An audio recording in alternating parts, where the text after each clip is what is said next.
Hey, what's going on, guys? Hopefully you guys can see me. I put the camera a little bit farther away simply because I wanted to get a shot of the table with all this gym gear on here. Just letting you guys know right off the bat, if you guys are already into fitness and you guys have been doing fitness for a long time, this video might not be for you. This really is just for the novice out there looking to get started either in their first workout, or they're looking to change their lifestyles and get into fitness and don't know where to start and don't know what kind of items you should be bringing to the gym or whatnot. This video is for the novice out there looking to get started. So with that being said, I got a lot of gym gear here today, and I don't bring all this to the gym. I have accumulated this over the years, and I kind of want to show you the things that I personally bring to the gym myself. So let's just get to it. So first off, if you're starting off in the gym, the number one thing that you need to bring is a good attitude. You gotta have a focused mental attitude and some goals set in mind. So, you know, obviously if you're looking to get into the gym, you're wanting to improve your health and overall fitness. So start with a plan. You know, what are you going to do to get in shape? Did you plan out your diet? Did you plan out your workouts? Don't just go to the gym and just expect to see a bunch of machines, because I see a lot of people going to the gym and they're there. It can be intimidating sometimes. You see a bunch of huge people, macho guys lifting weights, and I know it's kind of discouraging to go in there, and you know, sometimes you're looking at machines, you don't know what to use and so forth. But make a plan. Find someone who has gone, or seek a trainer to bring you there.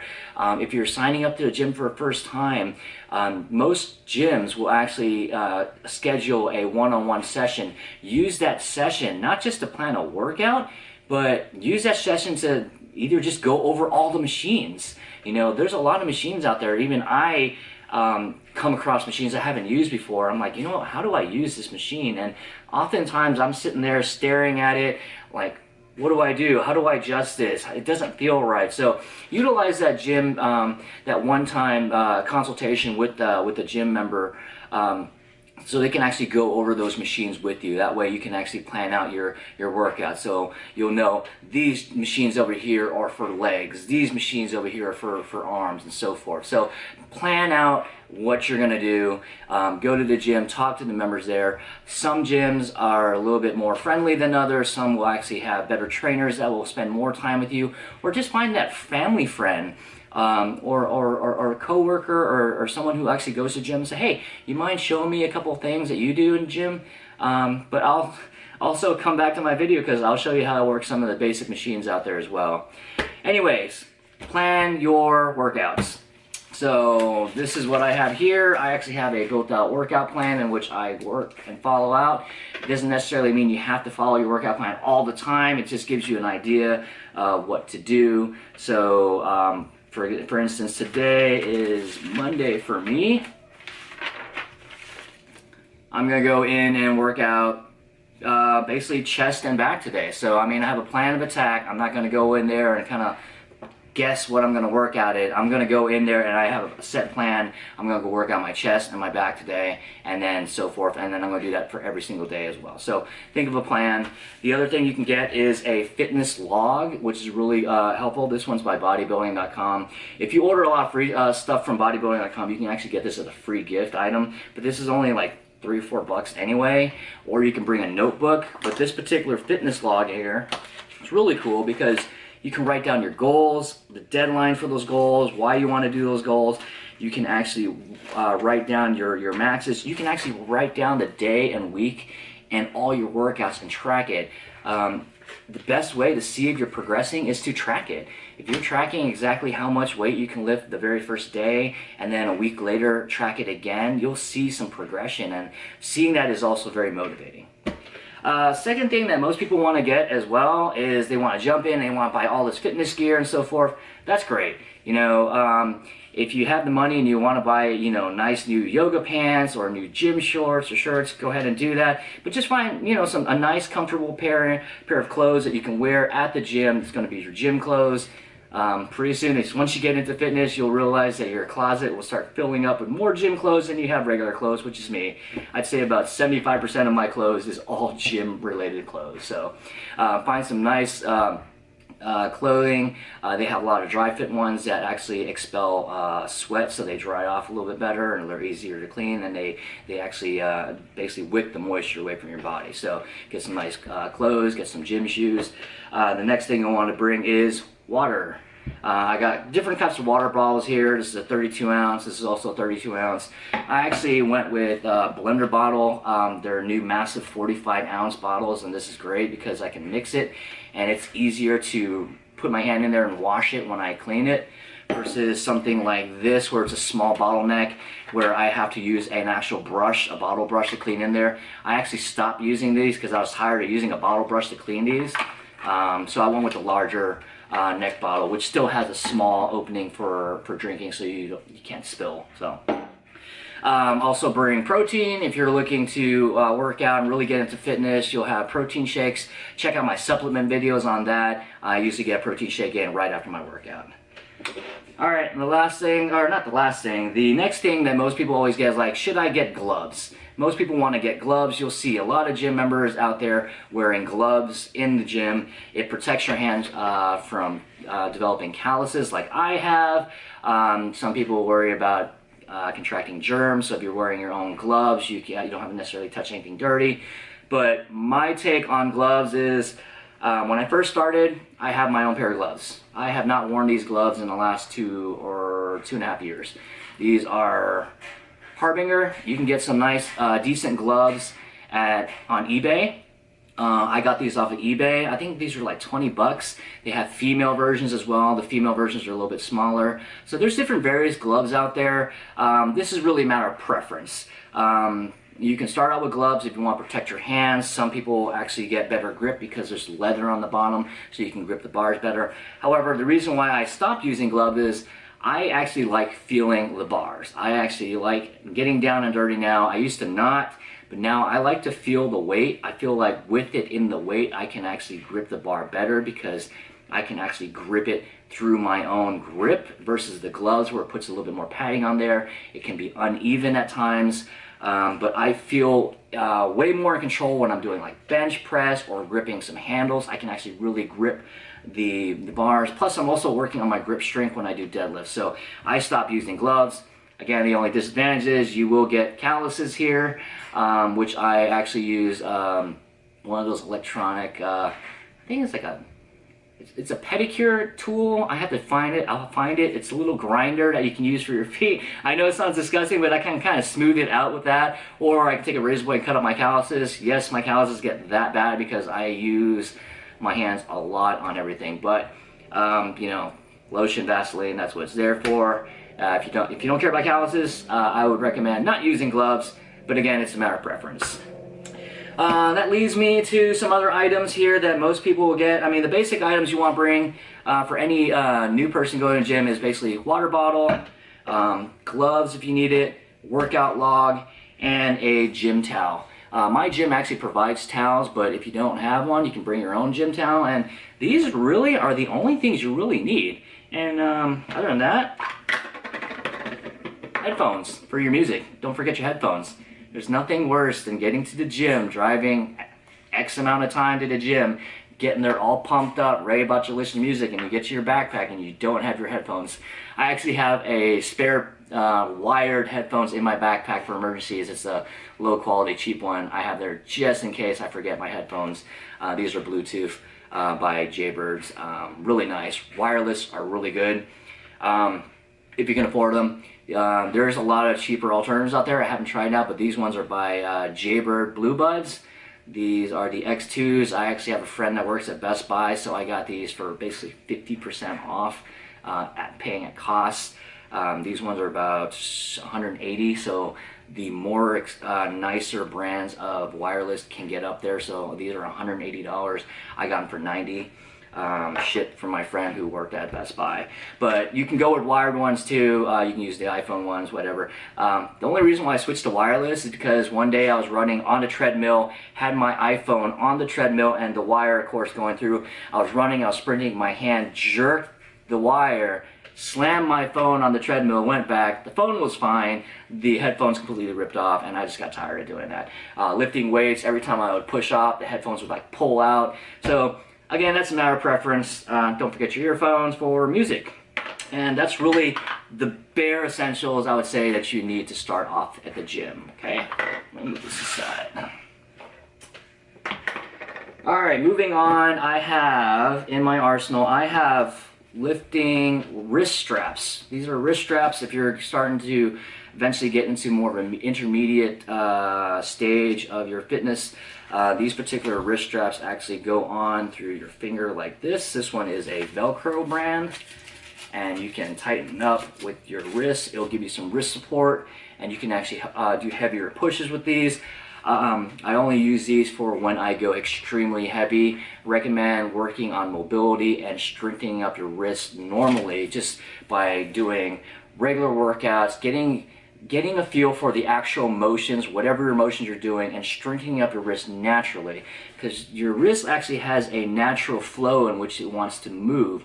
The wrist straps will kind of lock it up, so if you tighten it up too much and you're not good on form, you might want to try to jerk your wrist a certain way and actually strain your wrist. So these can actually do more harm if you use them incorrectly. So these are a Velcro version. Also got these off of eBay, same brand. Oh, these ones are by MRX.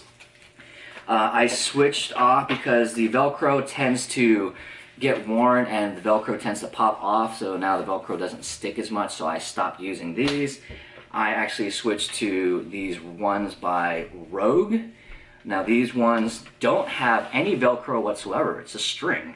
And you're probably wondering, how does it stay tight? Well, basically once you wrap your wrists with these straps and wrap them around your wrist with the rope's basically just there to hold it. You kind of just twist it on your arm and it actually self-tightens and holds together. So I started using these with instead of the Velcro, because the Velcro started popping. You can find these at rogue.com. I'll put a link in the description as well for some of these products.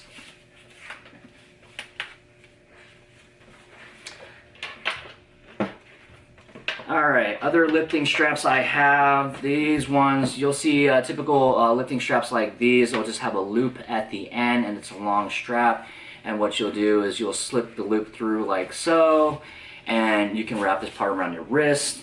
This is going to be a more of an intermediate thing, so probably not for you right now. This is when you're, let's say, doing like deadlifts or lifting heavy and you want to pull.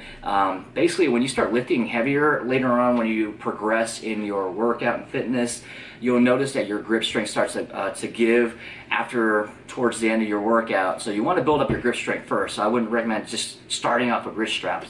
Build up your grip strength. Mainly these are straps that are used for like deadlifts or lifting heavy. You can wrap around the bar, and basically it's putting the weight on your wrist so you can ease up on the grip and actually still get your workout in. So this is the kind of an old school version with the straps. There's other versions like this one's Versa Grip, so I use these for my heavy lifts. You might have seen them in some of my videos as well. These are about 50 or 60 bucks off of eBay as well, and the company is through Versa Grip Pro. So the thing with grips, yes, I recommend them. Do I recommend them all the time? No. When I first got these, I used them all the time. And what I realized was, I went to try to do a pull-up with my friend, and I realized, you know what, he's doing pull-ups without any wrist straps. And I tried to do a pull-up. This is when I first started off. And I was doing pull-ups, and I had the strength to do the pull-up, but my grip strength, I felt like I couldn't just hold my body weight. Just hanging on the bar, I couldn't hold my body weight. And I realized my grip strength is horrible. So don't start off with these and train with them all the time. So I stopped using these and I started just using no grips at all, doing deadlifts. I could barely do 135 on a deadlift and my grip was starting to give away. Now I do everything as heavy as I can and built up that grip strength to a certain level where I only use these on my heaviest sets and they're using my last 2 sets and so forth. So you can get those final reps in, and these are also good for isolating back muscles and other things like that. So on back days, there are certain back days where I will use this throughout my entire workout, where I want to focus dominantly on my back. Let's say a lat pull down, for instance, and if you're doing regular lat pull downs, you're using your grips in your forearms and you're using all those secondary muscles to pull down to work out your lats, for example. On certain days, It's just great to do that without the strap because you're working out your grip strength and so forth. There are more days where I want to spend more time on my back where I can use the straps. It'll release the tension off my wrist so I don't have to worry about wrist, and I can focus on the contraction of my back only. So that will be the only time I would recommend using straps throughout the entire workout. Alright, trying to shorten this up. I know it's going a little long. Squat days, I use knee wraps. These are by Rehband. These are pretty pricey. These are about $60 a piece. So when you go to buy these, make sure that you look at the price. They are for each. They don't sell in pairs. I don't know why, but they do not sell in pairs. They can buy them by individuals, but these are by Rehband. You can find these on rogue.com as well. Other bands you can use these. These are knee wraps. You can wrap these around your knees, and these are mainly used for support. I stopped using these. These are, what I read up was more for power lifters. You can use either one for preference. Now, I stopped using these because I wanted to go with a knee wrap. Now, on my leg days, I tend to wear my knee wraps from the get-go. I don't just use them for my heavy lifts. And the reason why, these are neoprene, and what I found with these is they keep my knees really warm and hot. So going to the gym, I'll keep these on and it'll warm up my knees. So you'll want to warm up your knees before you do any type of leg workout and really get the synovial fluids inside the knees. That's a fluid inside your knee joint to flow. And the warmer your knees are, it's going to perform a lot better when you get into your workout. So I use these for support. It helps, puts a little bit more even pressure throughout my entire knee, so I get better blood flow, and it keeps it warm so I can keep my knees warm throughout the entire workout. Lifting belt, sorry, I must have dropped something.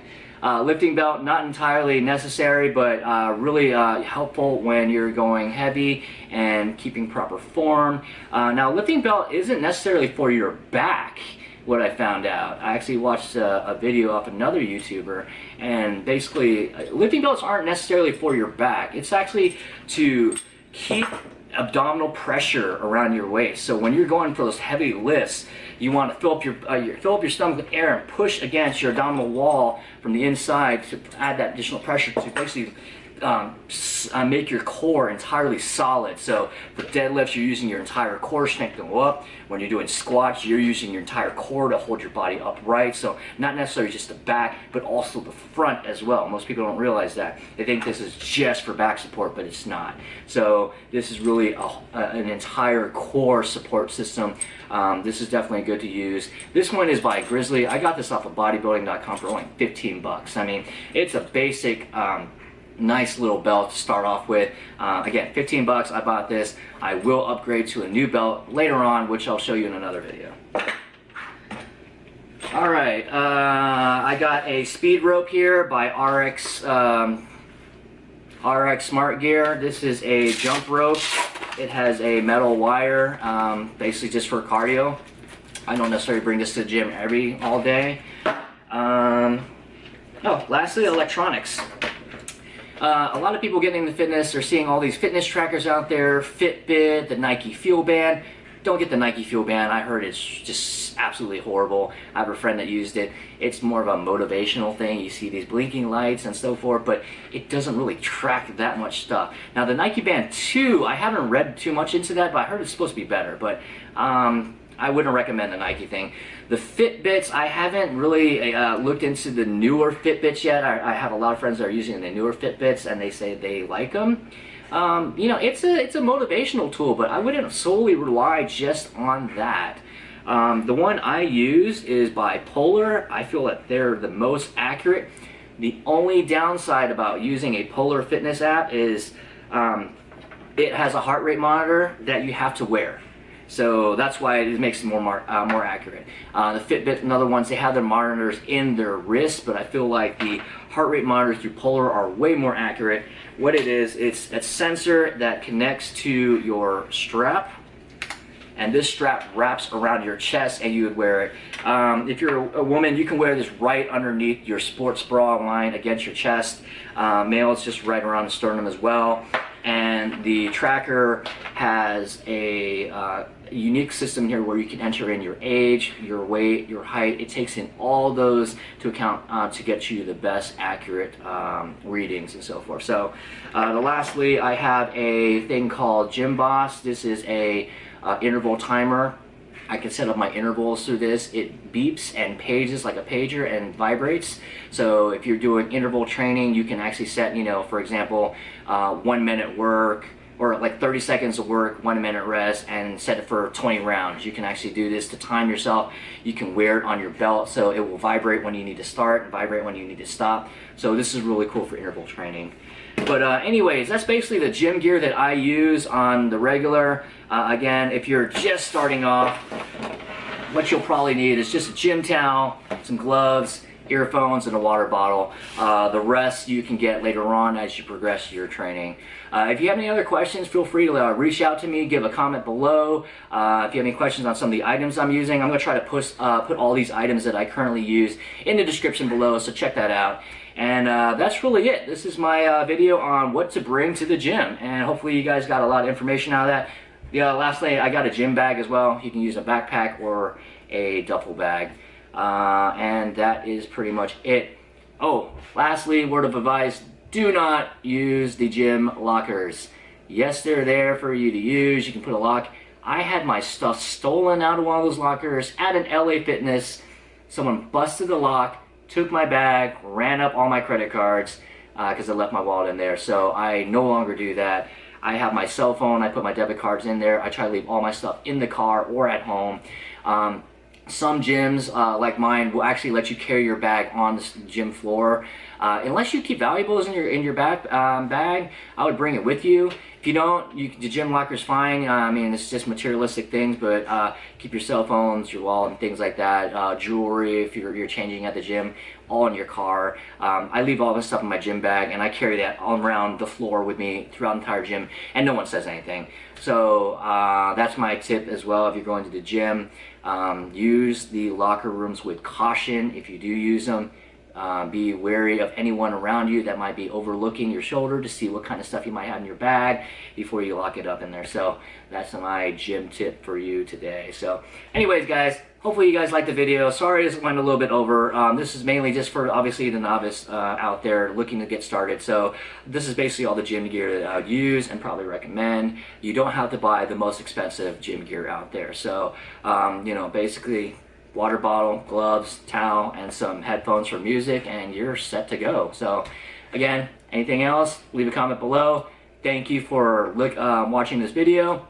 Make sure you click the like button and subscribe to my channel for more future content. Hopefully get some more training videos out pretty soon. Sorry I haven't done that yet, but they are coming. I know I need to do a home workout for someone out there, and basically just getting started going to the gym. So stay tuned for that. This is Chris signing out. See you later.